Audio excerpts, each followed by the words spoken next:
बिजनियाव दैबानाजों लोमसाव जानानै रैखाथि बादायाव थानांनाय सुबुंफोरखौ खौरां लाहैदों मावफुं सोद्रोमा डक्टर नीरज स्वर्गियारिया। थांनाय साननैसो सिगां चिरां जिल्ला बिजनीनि माखासे ओनसोलफ्रा दैबानाजों लोमसाव जानायनि जाहोनाव दिनैसिमबो रैखाथि बादायाव थानो गोनां जादों सुबुंफ्रा।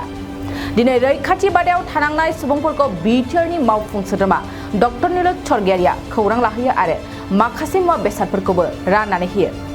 मावफुं सोद्रोमा डक्टर नीरज स्वर्गियारिजों लोगोसे मिरु इउपिपिएल इउनिटनि मावफुं आफादगिरि इराग्दाव ब्रह्म, बिजनी जिल्ला इउपिपिएलनि आफादगिरि परनिन बर' बिथांमोना रैखाथि बादायाव थांनानै सुबुंफोरनि दैबाना थासारिखौ भुगिनांनायखौ खौरां लायो आरो गोनांथि जानाय माखासे मुवा बेसादफोरखौ राननानै होनाय जायो।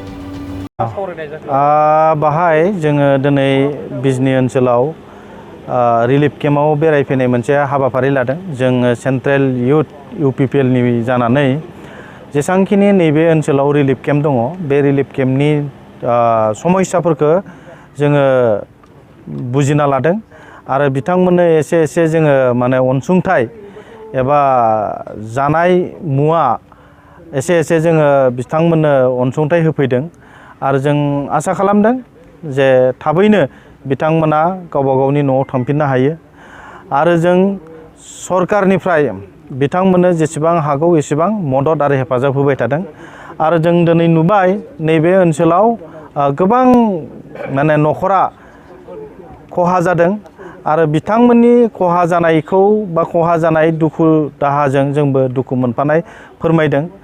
फैबाय थानाय समाव नैबे ओनसोलनि मोजांनि थाखाय जा मोनसे जोंहा बान्दो, बे बान्दोखौ थाबैनो जों आसाम सरकारनिसिम खावलायदों जाहाथे बे बान्दोआ थाबैनो खुफुंजायो आरो जों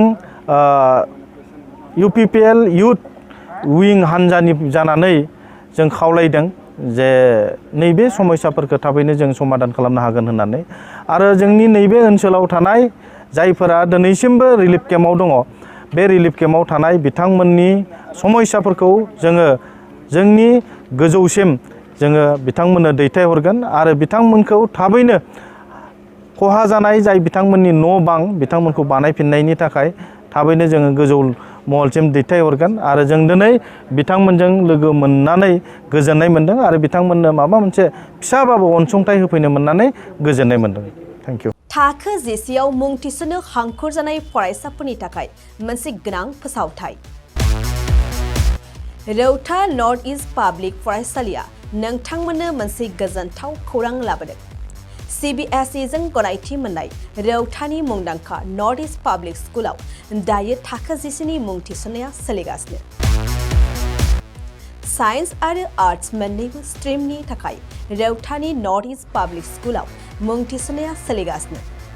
बे फरायसालियाव थाखोनि फराफारि आयदा फोरोंथाइजों लोगोसेयैनो JEE, NEET, CUET, engineering, medical entrance आनजादनि थाखाय उफ्रा फोरोंथाइबो होनाय जायो।